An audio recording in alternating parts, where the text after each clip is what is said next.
नमस्कार, career TV में आपका स्वागत है। तो पेट की जो श्रृंखला चल रही है उसमें अगली कड़ी जोड़ते हुए जो पुराना पेपर आया हुआ है, आज हम लोग उन्हीं पुराने पेपर में आए हुए क्वेश्चंस को देखेंगे। तो चलिए बिना किसी देरी के हम लोग क्वेश्चंस को स्टार्ट करते हैं। तो हमारा पहला क्वेश्चन स्क्रीन पे आ चुका है कि भारत में शासन करने वाले दिए गए शासकों का काल क्रमानुसार सही क्रम क्या है?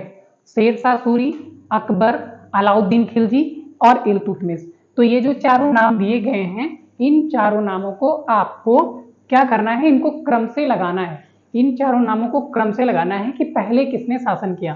तो अगर आप इन चारों नामों को देखेंगे, शेरशाह सूरी, अकबर, अलाउद्दीन खिलजी और इल्तुतमिश में, तो आप पाएंगे कि सबसे पहले इल्तुतमिश ने शासन किया था, उसके बाद में आएंगे अलाउद्दीन खिलजी और तीसरे नंबर पे आप देखोगे तो शेरशाह सूरी आएंगे और सबसे लास्ट में दिए गए ऑप्शंस में मतलब चौथे नंबर पे आ जाएंगे अकबर। तो हमारा सही ऑप्शन क्या हो जाएगा? Third, fourth, second, first. Third, fourth, second, first. अब आप देख लोगे तो ऑप्शन में देखो ये हो गया आपका क्रम।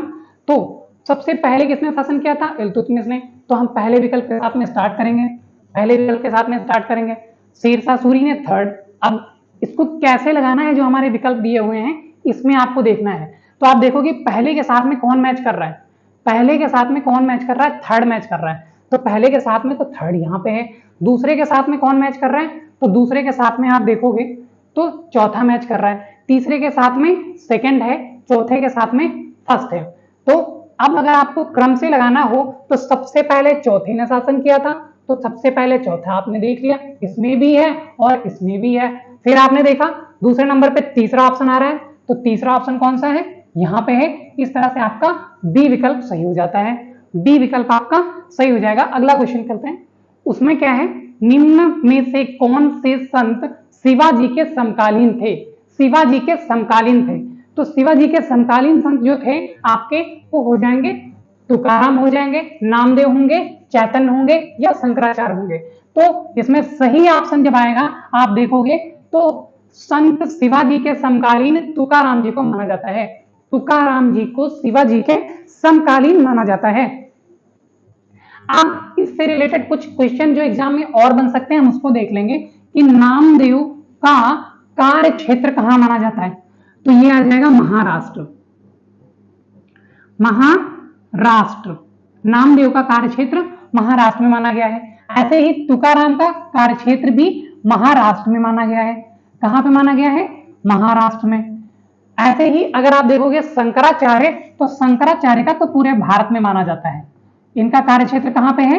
पूरे भारत में माना जाता है। तो ये आपसे पूछा जा सकता है कि नामदेव, तुकाराम और शंकराचार्य का कार्य क्षेत्र क्या है। तो आप थोड़े थोड़े क्वेश्चन हम लोग ऐसे भी देख लेंगे जो आपके क्वेश्चन से मिलते जुलते हों, जो आपके एग्जाम में आ सकते हैं। चलिए नेक्स्ट करते हैं। नेक्स्ट में आपका जाएगा बंगाल के प्रथम गवर्नर जनरल कौन थे? बंगाल के प्रथम गवर्नर जनरल कौन थे? क्या वो लॉर्ड क्लाइव थे? क्या लॉर्ड वारेन हेस्टिंग्स थे? क्या लॉर्ड रिपन थे या फिर लॉर्ड लिटन थे? अब अगर आपने देखा क्वेश्चन बंगाल के प्रथम गवर्नर जनरल की बात कर रहे हैं, तो यहाँ पे ऑप्शन आपका B is the right answer, Lord Warren Hastings. Lord Warren Hastings को बंगाल के प्रथम गवर्नर जनरल के रूप में जाना जाता है। अच्छा, बंगाल के प्रथम गवर्नर जनरल के रूप में किसको जाना गया? Lord Warren Hastings. अच्छा, अभी आप कमेंट बॉक्स में बताइए कि वर्नाकुलर प्रेस एक्ट जो था, इसकी स्थापना किसके समय में हुई थी? इन्हीं चारों विकल्प में से एक ऐसा ऑप्शन है जिसके शासनकाल में वर्नाकुलर प्रेस एक्ट की स्थापना करी गई थी। फिर आता है चरक संहिता किससे संबंधित है? चरक संहिता किससे संबंधित है? क्या वो राजनीति से है, क्या वास्तुकला से है, क्या चिकित्सा से है या गणित से है? चिकित्सा से है या गणित से है? तो आप देखोगे चरक संहिता के बारे में, चरक संहिता के बारे में जो मुख्य आपके बिंदु हैं कैसे देखेंगे, तो चरक संहिता जो है किसने लिखी थी? सबसे पहले तो किसने लिखी थी? चरक ने लिखी थी। चरक ने लिखी थी, चरक ने लिखी थी। और ये चरक किसके दरबार में, किसके दरबार में कवि के रूप में प्रसिद्धि प्राप्त कर रहे थे? तो आप बोलोगे कि चरक जो थे ये हरिशेन के दरबार में थे। हरिशेन के दरबार में थे। हरिशेन किस वंश का शासक था? कुषाण शासक था। हरिशेन कुषाण वंश का शासक था। अब ये क्वेश्चन एग्जाम में आपसे पूछे जाते हैं। अब ये चरक संहिता किससे संबंधित थी? तो चरक संहिता आपकी चिकित्सा से संबंधित थी। चिकित्सा, ये चरक हमारे वहां के बहुत ही पुराने आपके आयुर्वेद में महान सिद्धि प्राप्त किए हुए ऐसे चिकित्सक माने जाते हैं। तो चिकित्सा सही ऑप्शन हो जाएगा। चिकित्सा, चिकित्सा इज द राइट आंसर की चरक संहिता चिकित्सा से संबंधित है। आप लोग ये याद रखेंगे। नेक्स्ट क्वेश्चन पढ़ते हैं। तो निम्न में से कौन सा जोड़ा सही नहीं है? यहाँ पे आपको ये ध्यान रखना है कि कौन सा जोड़ा सही नहीं है। तो पहला आता है सन 261 ईस्वी बीसी में कलिंग युद्ध, AD 78 शक संवत की शुरुआत, AD 622 मुस्लिम युग की शुरुआत, AD 1709 औरंगजेब की मृत्यु। अब आप देखोगे यहाँ पे जो कलिंग युद्ध के बारे में बात होती है तो ये तो बिल्कुल सही है, 261 में ही हुआ था।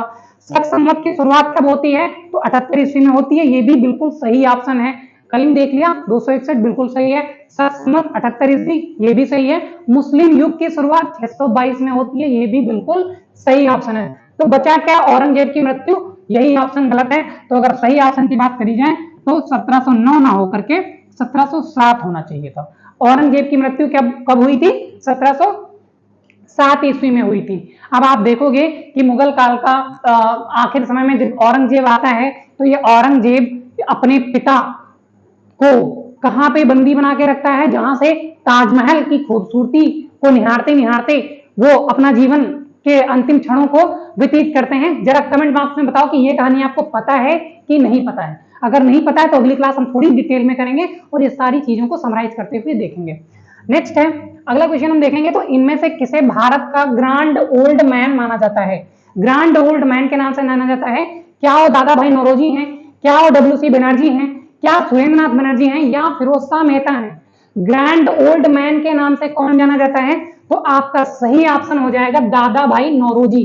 दादा भाई नौरोजी को ग्रैंड ओल्ड मैन माना जाता है इनके सामाजिक कार्यों के लिए, जो इन्होंने भारत या भारतीयों के लिए कुछ ऐसे काम किए जिनका समाज पर विस्तृत रूप से सकारात्मक प्रभाव पड़ा। इससे इनको ग्रैंड ओल्ड मैन की उपाधि दी जाती है। जैसे महात्मा गांधी को हम लोग महात्मा बोलते हैं, ऐसे ही दादा भाई नौरोजी जी को ग्रैंड ओल्ड मैन बोला जाता है। तो चलिए नेक्स्ट क्वेश्चन देखते हैं। 1915-16 में किसके नेतृत्व में दो होम रूल लीग आंदोलन की शुरुआत हुई या लीग की शुरुआत हुई? क्या वो एनी बेसेंट और लोकमान्य तिलक हैं, तिलक और लाला लाजपत राय हैं, तिलक और बिपिन चंद्रपाल हैं, या तिलक और अरविंदो घोष हैं? दो होम रूल लीग की बात करेगा तो होम रूल लीग के संबंध में आप थोड़े से कुछ पॉइंट ऐसे जान लीजिए जो एग्जाम में पूछे जाने होते हैं। तो आप देखोगे होम रूल लीग के बारे में जब आप देखोगे तो आप देखोगे 1916 में इसकी शुरुआत होगी। 1916 में इसकी शुरुआत होगी। दो लोग अलग अलग होम रूल लीग की शुरुआत करेंगे। एक हो जाएंगे आपके एनी बेसेंट, एक हो जाएंगी एनी बेसेंट, और दूसरा जो नाम आएगा, दूसरा नाम आएगा आपका तिलक, लोकमान्य तिलक। तो ये दो नाम बहुत इंपॉर्टेंट है। होम रूल लीग 1916, आपको ये भी ध्यान रखना है कब स्टार्ट हुआ, और इससे जो दो नाम जुड़े हुए हैं एनी बेसेंट और तिलक। तो option A is the right answer, आपका ऑप्शन ए करेक्ट हो जाएगा। तो चलिए नेक्स्ट क्वेश्चन देखते हैं। नेक्स्ट क्वेश्चन में आप देखोगे कि निम्न का मिलान करें। ब्रह्म समाज स्वामी विवेकानंद लिखा है, रामकृष्ण मिशन आर्य समाज और सत्यशोधक समाज को मिलाना है।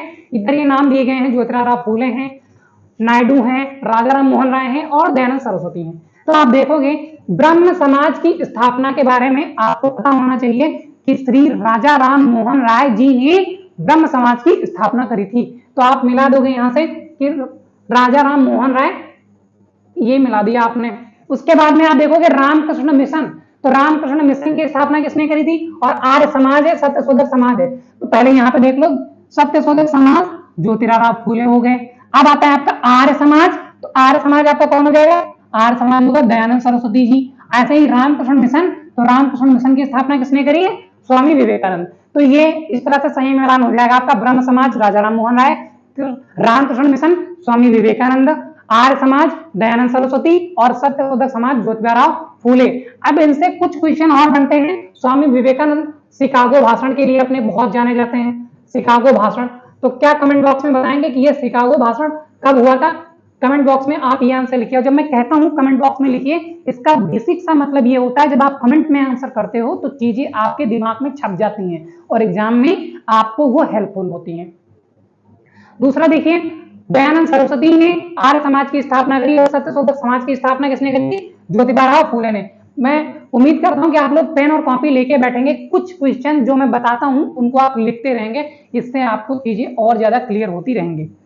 नेक्स्ट क्वेश्चन देखेंगे तो लिखा है करो या मरो का नारा किसने दिया? करो या मरो का नारा किसने दिया?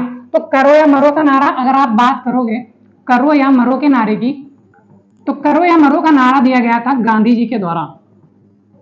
करो या मरो का नारा किसके द्वारा दिया गया? गांधी जी के द्वारा दिया गया। अब ये पूछा जाता है आपसे कि गांधी जी के द्वारा करो या मरो का नारा किस दौरान में दिया गया था? तो आप बोलोगे भारत छोड़ो आंदोलन के दौरान। भारत छोड़ो आंदोलन के दौरान। अब आप ये चीज नोट करते रहेंगे कि कब ये नारा दिया गया था, कौन सा आंदोलन था जिसके दौरान करो या मरो का नारा दिया गया था? तो भारत छोड़ो आंदोलन। अब आपके लिए फिर से क्वेश्चन है कि भारत छोड़ो आंदोलन कब हुआ? कमेंट बॉक्स में इसका आंसर करिए कि भारत छोड़ो आंदोलन कब हुआ। उसके बाद में बात करते हैं नए क्वेश्चन में, जब सुभाष चंद्र बोस ने भारतीय राष्ट्रीय कांग्रेस के अध्यक्ष पद से इस्तीफा दिया तो इस पद का प्रस्ताव किसे दिया गया था? तो आप देखोगे वो घटना घटी इतिहास में कि पट्टाभी सीतारमैया और सुभाष चंद्र बोस के बीच में जब वो चुनाव होता है तो सुभाष चंद्र बोस जी विजयी हो जाते हैं, बट किन्हीं राजनीतिक परिस्थितियों के चलते सुभाष चंद्र बोस अपने पद से इस्तीफा दे देते हैं। तो क्वेश्चन की भूमिका ये थी, अब इसमें पूछा गया है कि उनके इस्तीफा देने के बाद में इस पद का प्रस्ताव किसे दिया गया? क्या वो जवाहरलाल नेहरू थे, क्या पट्टाभी सीतारमैया थे, या डॉक्टर राजेंद्र प्रसाद थे, या जेबी कृपलानी थे? तो आप देखोगे डॉक्टर राजेंद्र प्रसाद को प्रस्ताव दिया गया था। डॉक्टर राजेंद्र प्रसाद को वो प्रस्ताव दिया गया था। राइट आंसर है ऑप्शन नंबर सी। नेक्स्ट है, सलाल पन बिजली परियोजना किस नदी पर स्थित है? सलाल पन बिजली परियोजना किस नदी पर स्थित है? तो आप देखोगे सलाल पन बिजली परियोजना। अच्छा, बिजली परियोजना से कई सारे क्वेश्चन आपसे पूछे जा सकते हैं। तो अगर आपसे पूछा जाए, ये पूछा गया है जब सलाल पन बिजली परियोजना, तो सलाल पन बिजली परियोजना कौन सी नदी पे आ जाएगी? क्या वो झेलम है, क्या वो रावी है, क्या वो व्यास है, क्या वो चिनाब है? कौन सा ऑप्शन है? क्या आप इस क्वेश्चन का आंसर दे सकते हो? क्या आप इस क्वेश्चन का आंसर दे सकते हो कि झेलम, रावी, चिनाब या व्यास में से कौन सा सही है? Option number d is right answer, option number b is right answer, a या सी कौन सा सही है? ऑप्शन नंबर ए झेलम, ये बता रहे हो आप लोग? नहीं, गलत है। रावी गलत है, व्यास गलत है, सही कौन सा है? Option number C Chenab. Chenab is the right answer. Salal पन बिजली परियोजना किस नदी पर है? चिनाब नदी पर। नेक्स्ट क्वेश्चन देखते हैं, वसंत विश्व कब होता है? क्या वो 21 मार्च को है, क्या वो 18 जून को है, 22 दिसंबर को है, या 23 सितंबर को है? तो पहले आप ये देखो कि वसंत विश्व क्या होता है। तो जब मकर रेखा पर सूर्य की किरणें लंबवत पड़ती हैं उस स्थिति को बोला जाता है वसंत विश्व। जी हाँ, तो क्या वो 21 मार्च है? A option. क्या 18 जून है? B option. क्या 23 सितंबर है या 22 दिसंबर है? कौन सा ऑप्शन सही है? कौन सा ऑप्शन सही है? Option A 21 March is the right answer. 21 मार्च वसंत विश्व 21 मार्च को मनाया जाता है, यह आपको ध्यान रखना है। उसके बाद में आते हैं, नेक्स्ट क्वेश्चन है राजस्थान में खेतड़ी परियोजना। राजस्थान में खेतड़ी परियोजना किसके उत्पादन के लिए जानी जाती है? क्या वो इस्पात का है, क्या एल्यूमिनियम है, जस्ता है या तांबा है? तो आप देखोगे खेतड़ी तांबा के लिए बहुत तांबा के उत्पादन के लिए फेमस मानी जाती है। राजस्थान में खेतड़ी परियोजना तांबा के लिए प्रसिद्ध है। आप ये ध्यान रखोगे, जस्ता, ये भी क्वेश्चन, ये इस्पात और ये एल्यूमिनियम, ये तीनों ऑप्शन आपके गलत हो जाएंगे। नेक्स्ट क्वेश्चन है काजीरंगा राष्ट्रीय उद्यान कहाँ स्थित है? तो काजीरंगा राष्ट्रीय उद्यान, अच्छा राष्ट्रीय उद्यान से क्वेश्चन पेट के एग्जाम में पूछे जाते हैं। मैंने देखा है जो पिछले 2 पेट हुए थे उनमें भी राष्ट्रीय उद्यान से लेकर के क्वेश्चन आते हैं। तो चलो इसको थोड़ा सा हम डीप में करने की कोशिश करेंगे। तो जो केरल है यहाँ पे लिख लीजिए, यहाँ पे पेरियार राष्ट्रीय उद्यान की बात करेंगे। पेरियार राष्ट्रीय उद्यान की बात करेंगे, यहाँ पे पेरियार राष्ट्रीय उद्यान पाया जाएगा। असम में कौन सा पाया जाएगा आप बताएंगे? पश्चिम बंगाल में सुंदरवन राष्ट्रीय उद्यान पाया जाएगा। उसके बाद में मध्य प्रदेश में कौन सा पाया जाएगा, तो आप कान्हा राष्ट्रीय उद्यान बोल दोगे कान्हा राष्ट्रीय उद्यान मध्य प्रदेश में पाया जाएगा। तो असम में कौन सा हो जाएगा, काजीरंगा राष्ट्रीय उद्यान। यहाँ पे कौन सा हो जाएगा, काजीरंगा राष्ट्रीय उद्यान, काजीरंगा राष्ट्रीय उद्यान। ये कहां पर, तो आपका सही ऑप्शन क्या हो जाएगा, B is the right answer. Assam में काजीरंगा राष्ट्रीय उद्यान पाया जाता है। नेक्स्ट अगर हम देखेंगे तो निम्नलिखित में से कौन सी नदी हिमालय नदी तंत्र की नदियां हैं, कावेरी, गंगा, ब्रह्मपुत्र, गोदावरी। 4 ऑप्शन दिए हुए हैं, आपके कौन सा ऑप्शन सही है आपको ये फाइंड आउट करना है। तो आप देखोगे क्या वो कावेरी और गंगा है या ब्रह्मपुत्र है या गोदावरी है, तो ऑप्शन दिए हुए हैं पहला और दूसरा, दूसरा तीसरा, दूसरा चौथा और तीसरा दूसरा। तो आप देखोगे कि ऑप्शन बी में जो ऑप्शन है गंगा और तीसरे में जो है ब्रह्मपुत्र, तो ऑप्शन बी आपका सही हो जाएगा। और गंगा ब्रह्मपुत्र नदियां जो हैं आपकी ये हिमालयी नदी तंत्र की भाग हैं। अब ये कैसे आप याद रखोगी कौन सी नदी कौन से तंत्र का भाग है, तो आप इनके उद्गम स्तंभ पे जाइए। उद्गम स्तंभ जैसे गंगा का क्या है, गंगोत्री हिमनद, ऐसे ब्रह्मपुत्र, गोदावरी, कावेरी, इन सबके जैसे ही आप देखोगे उद्गम स्थल, आप अपने आप से पता लगाने लगोगे कि ये किस नदी तंत्र का भाग है। जब भी ज्योग्राफी की स्पेशल कोई क्लास होगी उसमें ये सारी चीजें डीप में डिस्कशन होंगे। हम यहाँ पे बस पेट के क्वेश्चन और उससे संबंधित क्वेश्चन को लेकर के कोशिश करेंगे कि जितना ज्यादा क्वेश्चन हम लोग कवर कर लें, ऐसा जितना जैसे संभव हो वो हम करते हैं।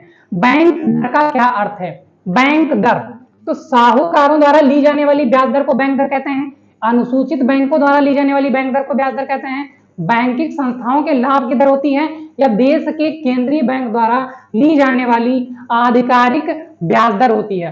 तो बैंक दर की जब आप बात करोगे तो बैंक दर क्या होती है आप पहले ये समझ लो। जैसे कि मान लीजिए जो हमारी मेन बैंक होती है, और आप जब बात करोगे रिजर्व बैंक ऑफ इंडिया की, तो जो बाकी के बैंक होते हैं इनको ये कैसे जैसे इनको अगर कुछ चाहिए होता है, इनको लोन चाहिए, तो एक होता है, देखो यहाँ पे 2-3 क्वेश्चन है, एक होता है CRR, कैश रिजर्व रेशियो, ठीक है।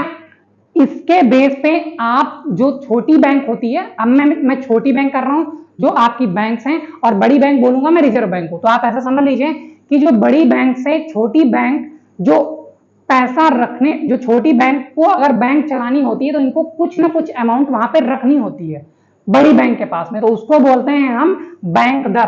तो आप बोलोगे कि देश के केंद्रीय बैंक द्वारा ली जाने वाली आधिकारिक ब्याज दर को बैंक दर कहा जाता है। उसके बाद में क्या है, यदि आरबीआई नगद कोषानुपात को घटा दे तो साख सर्जन पर क्या प्रभाव पड़ेगा। अब देखो नगद कोषानुपात, अभी मैंने बात करी थी CRR, कैश रिजर्व रेशियो, तो अगर ये कैश रिजर्व रेशियो घटा दे जिसकी मैं बात कर रहा था, तो उस पर क्या प्रभाव पड़ेगा, क्या कोई असर नहीं होगा, नहीं भैया कोई असर क्यों नहीं होगा। अच्छा क्या कर रहा है, घटा रहा है, तो ये अगर घटा रहा है तो ये भी तो घट जाएगा।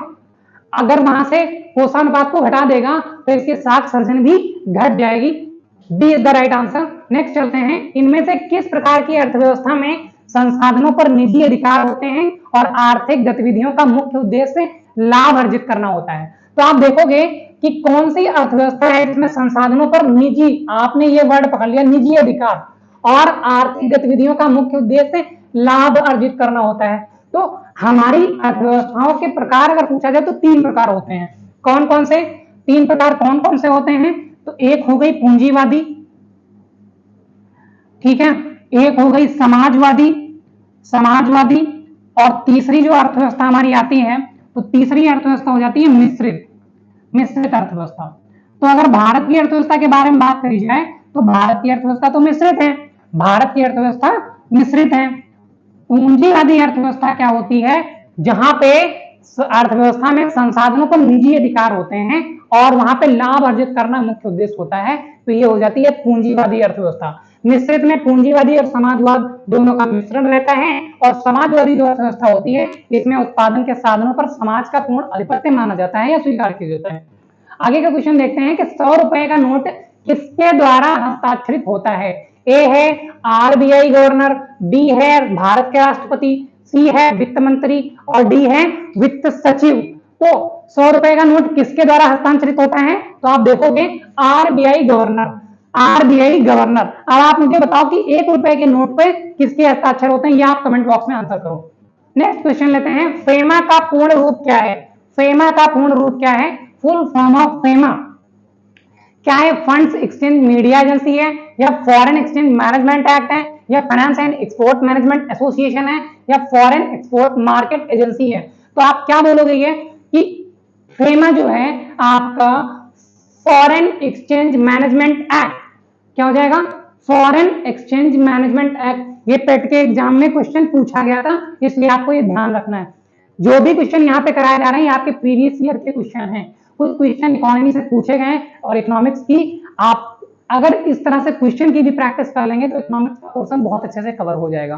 ठीक है, नेक्स्ट में भारत के संविधान में जन स्वास्थ्य एवं स्वच्छता किसमें शामिल है? भारत के संविधान में जन स्वास्थ्य और स्वच्छता, आप देखोगे जन स्वास्थ्य और स्वच्छता की बात कर रहा है, जन स्वास्थ्य और स्वच्छता की बात कर रहा है, तो क्या राज्य सूची, समवर्ती, संघ या इनमें से कोई नहीं? कौन सा ऑप्शन सही होगा? बताओ कौन सा ऑप्शन सही है? जन स्वास्थ्य एवं स्वच्छता, तो आपका आंसर हो जाएगा राज्य सूची में, राज्य सूची में।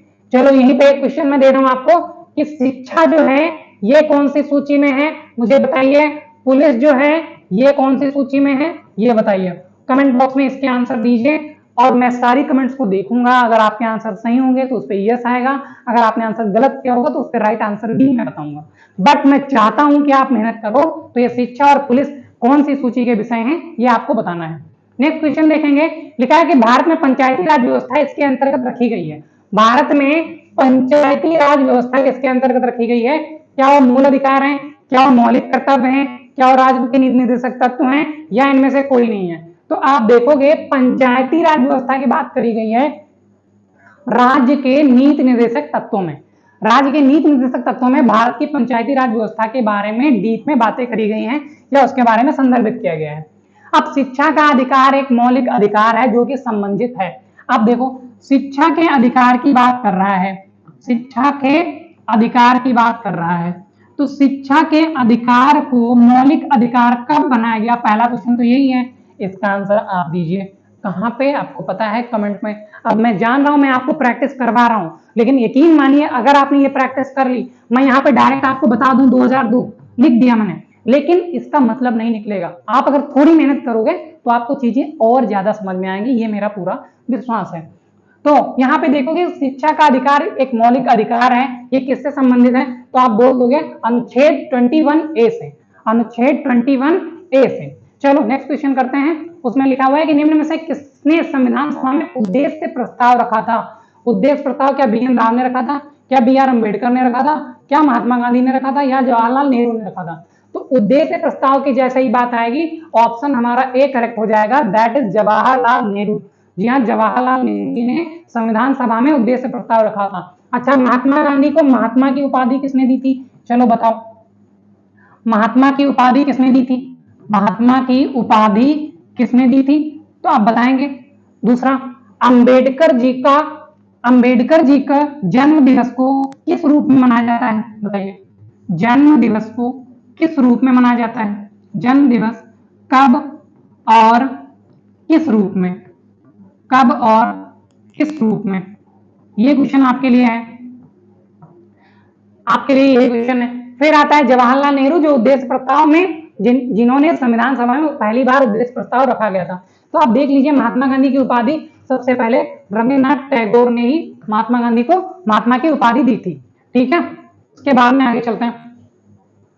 भारतीय संविधान के किस अनुच्छेद में अल्पसंख्यकों के हितों के बारे में जानकारी दी गई है या अल्पसंख्यकों के हित निहित है? क्या अनुच्छेद 21 है, क्या 29 है, क्या 24 है, या कोई नहीं है? भारतीय संविधान के किस अनुच्छेद में अल्पसंख्यकों के हितों के बारे में बात करी गई है? तो वो अनुच्छेद 29 है। आर्टिकल 29 में आपके अल्पसंख्यक के बारे में बात करी गई है। ठीक है, नेक्स्ट क्वेश्चन है आपका, ठोस चालकों में धारावाहक कौन होते हैं? क्या वो प्रोटॉन होते हैं, न्यूट्रॉन होते हैं, कोई नहीं है, या मुक्त इलेक्ट्रॉन होते हैं? तो ठोस चालकों में धारावाहक, आप देख लीजिए अगर आपका ये कोई चालक है और इसमें धारा प्रवाह करनी है तो ये किसके माध्यम से होता है? तो आपने अगर कक्षा 4, 5, 6 की एनसीईआरटी पढ़ी होगी उसमें भी ये क्वेश्चन मिल जाएगा और आंसर हो जाएगा आपका मुक्त इलेक्ट्रॉन। मुक्त इलेक्ट्रॉन के माध्यम से ही धारा का प्रवाह होता है। नेक्स्ट क्वेश्चन देखेंगे, प्रकाश वर्ष किसके मापन की इकाई है?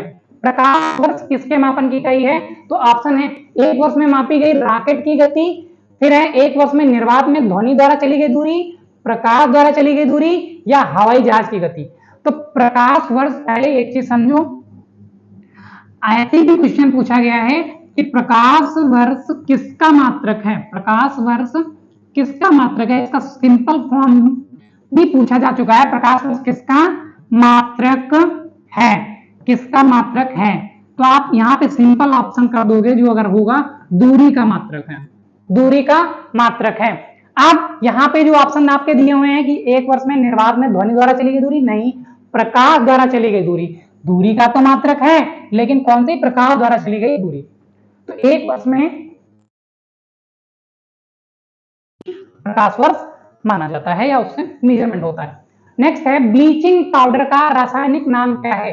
क्या वो CSO4 है, या COCl2 है, NaCO3 है, NaCl है? आपसे एक उम्मीद करते हैं कि ये जो नाम दिए गए हैं इनके रासायनिक नाम आप याद कर लीजिएगा, ये एग्जाम में क्वेश्चन पूछे जाते हैं कि CSO4 को क्या बोलते हैं? कैल्शियम सल्फेट, CaCl2 को कैल्शियम ऑक्सीक्लोराइड, NaCO3 को सोडियम बाइकार्बोनेट, NaCl को सोडियम क्लोराइड। तो इसका करेक्ट आंसर ब्लीचिंग पाउडर के लिए जो है वो हो जाएगा आपका कैल्शियम ऑक्सीक्लोराइड CaCl2।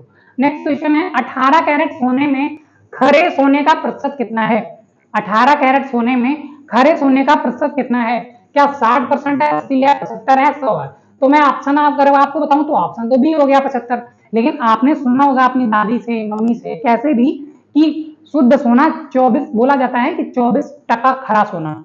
तो मतलब क्या हुआ कि 24% टका जो होता है सोना, उसमें 100% शुद्धता पाई जाती है।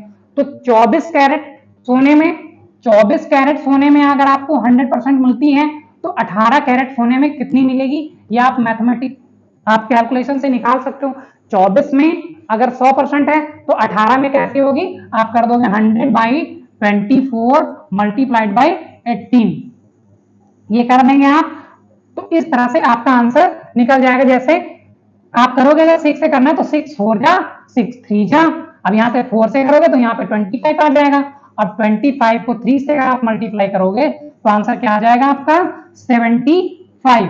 तो 75 वही आपको टिक कर देना है कि 18 कैरेट सोने में 75% होता है खरा सोना। संतरे में बहुतायत में क्या पाया जाता है? Vitamin C, vitamin A, vitamin B, या कोई नहीं? तो संतरा आपको खाने में कैसा लगता है पहले बताओ?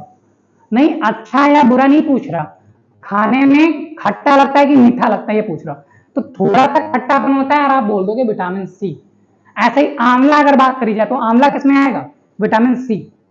तो संतरे में बहुतायत में विटामिन सी पाई जाती है, उसके बारे में आगे बात करते हैं। अच्छा चलो, एक क्वेश्चन के बारे में इसमें और बात कर लेते हैं, बहुत बढ़िया क्वेश्चन है। विटामिन बी का रासायनिक नाम पूछा जा चुका है। विटामिन बी का रासायनिक नाम क्या होता है? विटामिन ए का रासायनिक नाम क्या होता है? ये जरा आप मुझे कमेंट बॉक्स में बताएंगे कि विटामिन ए का नाम लिखिए कमेंट बॉक्स में, मैं लिख रहा हूँ। इसको नाम आप बोल दोगे रेटिनॉल बोल दोगे। और इसकी, चलो, विटामिन बी की कमी से रोग कौन सा होता है और विटामिन ए की कमी से कौन सा रोग होता है? तो आप इसमें तो बोल दोगे रतौंधी, इसमें बोल दिया आपने रतौंधी। अब बी की कमी से बेरी बेरी रोग होता है, और आप मुझे बताइए कि मैं रोग लिख दे रहा हूं यहाँ पे, बेरी बेरी रोग होता है। अब आप मुझे बताइए कि इसका रासायनिक नाम क्या होता है? ऐसे ही विटामिन सी का भी रासायनिक नाम क्या होता है? तो एस्कॉर्बिक एसिड इसका नाम होता है रासायनिक। और इसकी कमी से कौन सा रोग हो जाता है? तो आप बोलोगे स्कर्वी रोग इसकी कमी से होता है। नेक्स्ट क्वेश्चन पढ़ेंगे, मैथ के क्वेश्चन है ये। अभी हम लोग 10 क्वेश्चन और करते हैं, उसके बाद में जो आगे की क्लास होगी वो कल आएगी हमारी। तो इसमें देख लो, सबसे पहले ये लिखा हुआ है आपका रूट, यहाँ पे question mark upon 196 equals to 72/56, ये लिखा हुआ है ना। कुछ भी नहीं करना, यहाँ पे क्या लगा हुआ है? Question mark. तो सबसे पहले आपको क्वेश्चन मार्क को हटाना है। तो आप मैथ पढ़ रहे हो, कुछ मानना पड़ता है, तो क्या मानते हैं? याद होगा आपको क्या माना जाता है? x। तो क्वेश्चन मार्क की जगह पे हम वो नंबर कौन सा मान लेंगे? हम वो नंबर मान लेंगे x। यहाँ पे हमने ये कर लिया। अब इसमें अगर देखो, ये रूट देखो दोनों में लगा हुआ है, तो भैया अगर ये मान लीजिए मकान है पूरा, अब ये दोनों भाई हैं, तो इन दोनों भाइयों पे तो हक है दोनों भाइयों पे हक है। तो अगर इसको हम ओपन करें तो आप बोलोगे ये भी, आप बोलोगे अंडर रूट एक्स भी है और अंडर रूट 196 भी है, अंडर रूट 196 भी है। और इक्वल्स टू यहाँ पे आप यही लिख दोगे, यहाँ पे आप काट भी सकते हो। तो अगर 7 से आप काटोगे, 9 से काट दो, 7 से काट दो, आप 8 से काट दो, तो 8 7 जा 56, 8 9 जा 72, 9/7 यहाँ पे आपका सिंपल सा आंसर आ गया। अब आप इधर का देखोगे तो ये 196 जो लिखा हुआ है, मैं इसको ऊपर लिख दे रहा हूं, यहाँ पे आपका आया है अंडर रूट एक्स, और यहाँ पे जो 196 है अंडर रूट में, तो इसको भी भैया उसी नंबर को उसी नंबर से, किसी भी नंबर को उसी नंबर से मल्टीप्लाई करने पे जो आता है उसी को अंडर रूट में लिख दिया जाता है। तो 196 किसका स्क्वायर रूट होता है? तो आप देखोगे तो होता है 14 का होता है, 14 के लिए। और आप यहाँ पे क्या लिख दोगे? 9/7। अब आपको कुछ नहीं करना, आपने अभी तक क्या किया, बस x मान लिया है, वहां पे x मान लिया, दोनों को रूट में अलग अलग कर दिया, 196 के लिए 14 बस आपको याद कर लेना है, छोटी सी चीज है। आप देखो 7 1 जा 7, 7 2 जा 14, और ये 2 जाएगा उधर मल्टीप्लाई में, तो ये क्या हो जाएगा, under root x equals to 9 multiplied by 2, और इक्वल्स टू क्या हो जाएगा, 18, इक्वल्स टू क्या हो जाएगा, 18। तो x इक्वल्स टू क्या हो जाएगा, अगर आप देख रहे हो तो x इक्वल्स टू क्या हो जाएगा, x इक्वल्स टू क्या हो जाएगा, 18 स्क्वायर। अगर आप क्वेश्चन को फिर से देखो, आपने x मान लिया, इसके लिए आपने 14 ले लिया, रूट x ऊपर लगा हुआ है और यहाँ पे कोई रूट है नहीं, आपने इसको काट दिया 8 से, 8 9 72, 8 7 56, 9/7 लिख दिया आपने, रूट एक्स अपॉन 14 कर दिया, 7 2 जा 14 कर दिया, रूट एक्स इक्वल्स टू 9 2 जा 18 कर दिया। तो x की वैल्यू क्या आ गई, x इक्वल्स टू आ गया 18 इंटू 18। ठीक है, तो अब इसको अगर अंडर रूट में लिखना हो तो आप अंडर रूट एक्स की बात करोगे, तो यहाँ पे ये सब करने की आपको बात ही नहीं पड़ेगी, ये सब आपको करने नहीं, क्योंकि आपको वैल्यू किसकी निकालनी है, अंडर रूट एक्स की तो वैल्यू निकालनी है, क्योंकि आपको अंडर रूट एक्स ही तो रखना है वहां पे। तो बस क्वेश्चन तो आपका ज्यादा वहीं तो सॉल्व हो गया था, आपने फालतू की मेहनत कर दी। यहाँ पे आपको अंडर रूट एक्स की वैल्यू चाहिए थी, और अंडर रूट एक्स की वैल्यू क्या आ गई आपकी, 18। 18 क्या किया क्वेश्चन में, x लिखा, अंडर रूट एक्स की वैल्यू निकालनी थी, ज्यादा मेहनत नहीं करनी है, ज्यादा मेहनत नहीं करनी है। जैसे यहाँ पे 18 आए, यहाँ पे आप लगा दोगे। नेक्स्ट क्वेश्चन करते हैं। अब देखो यहाँ पे क्या लिखा हुआ है, 885 multiplied by 885 multiplied by 885 plus 115 115 115 divided by ये लिखा हुआ है। अब आप इसमें क्या देखोगे, ये कुछ सॉल्व करने लगो तो आपको 2 घंटे लग जाएंगे, 1 घंटा लग जाएगा। ऐसे सॉल्व करने के लिए पेट में ऐसे थोड़ी ना आता है क्वेश्चन कि आपको 1 घंटा दिया जाए एक क्वेश्चन के लिए। आप क्या करोगे, यहाँ पे नंबर मान लीजिए, नंबर मान लीजिए, आपने फॉर्मूला अगर पढ़ा हो तो 885 को हमने क्या लिख दिया, अगर हमने यहाँ पे लिख दिया कौन कौन से नंबर आए हैं, सबसे पहले देखो कौन कौन से नंबर आए, 885 और 115, तो 115 लिख लिया, 885 लिख दिया, बाकी देखो कोई नंबर आया नहीं आया।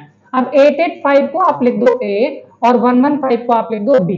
अब जरा इसको लिख के देखेंगे तो क्या हो जाएगा, देखो यहाँ पर भी हमारा A हो गया और यहाँ पर भी A हो गया, यहाँ पर भी A हो गया, ऐसे प्लस लग जाएगा, यहाँ पर भी B हो गया, यहाँ पर भी B हो गया, और फिर यहाँ पर भी B हो गया। तो अब देखोगे ऊपर तो आपका आ जाएगा A³ प्लस B³, भैया A 3 टाइम तो A³ B³ अब डिवाइडेड बाय लगा दिया।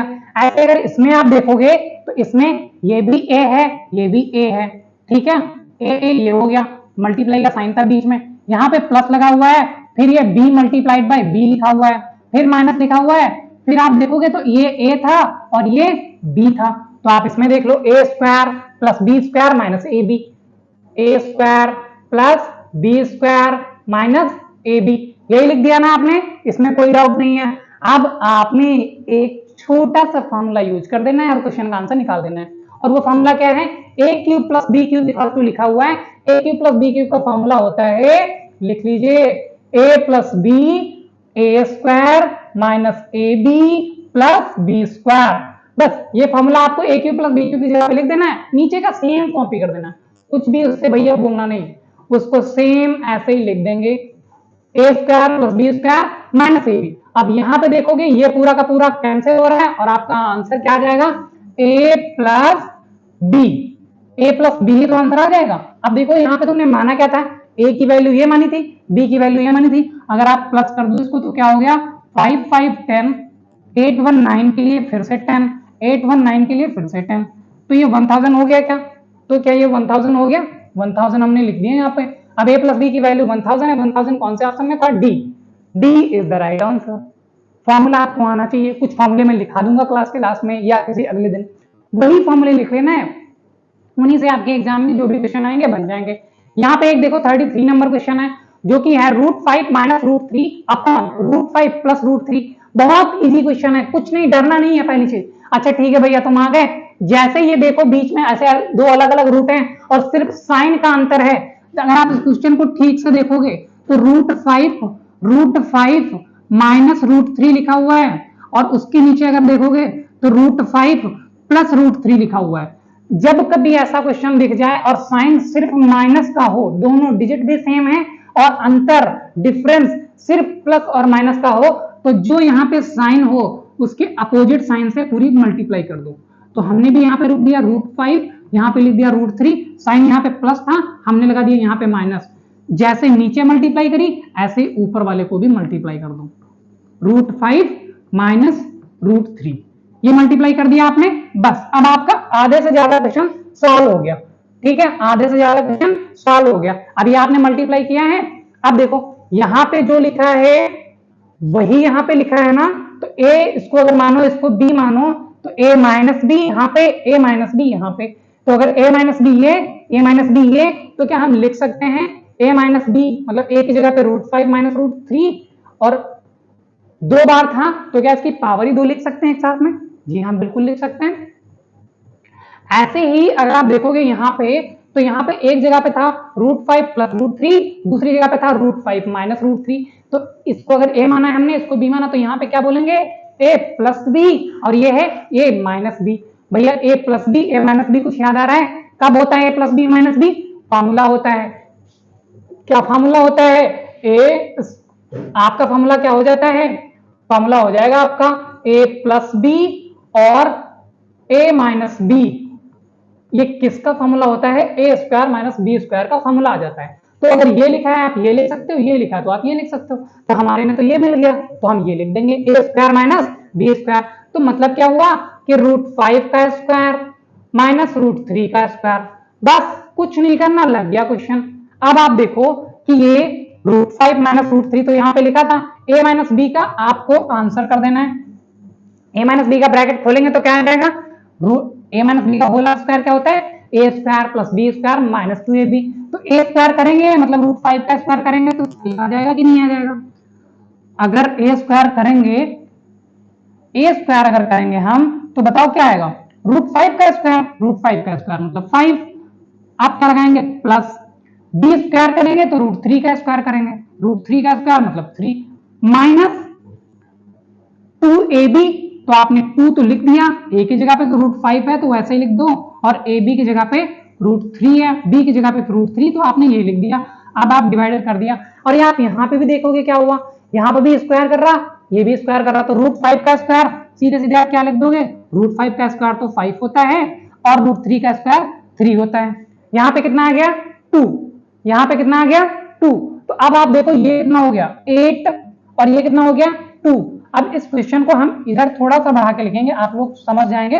5 प्लस 3 8 माइनस, हम लिख देंगे 8 माइनस 2√3 अपॉन में कर देंगे 2, अपॉन में क्या कर देंगे 2।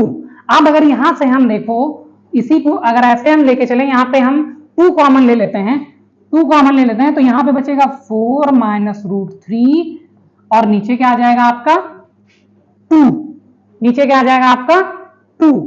ठीक है, यहाँ पे √5 √3 ये 15 कर लीजिएगा, ये 15 कर लीजिएगा। ठीक है, क्लियर है चीजें, कोई डाउट तो नहीं हो रहा?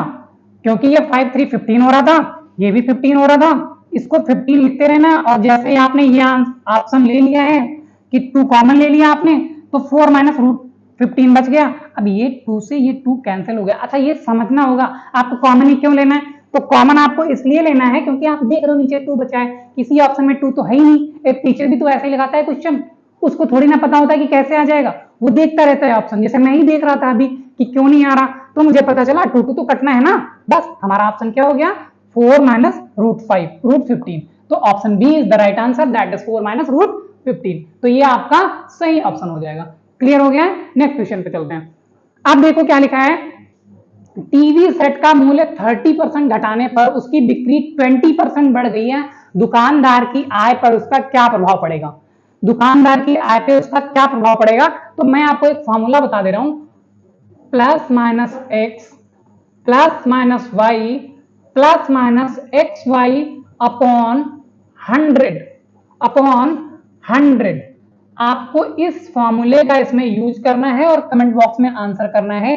अगर ये क्वेश्चन लग गया आपसे तो बहुत अच्छी चीज है, नहीं लगा तो कल की क्लास में हम डिस्कस करेंगे कि इस क्वेश्चन को इस फॉर्मूले से कैसे टैकल करना चाहिए और किस तरह से इसका आंसर आएगा। तो अब हम आज की क्लास को यहीं पे खत्म करेंगे। अब आपके लिए मैथ्स की क्लास लगाई जा रही है, मैथ्स वाले सर जो पढ़ा रहे थे आपको उसी टॉपिक को, उसी सीरीज को आगे कंटिन्यू करेंगे।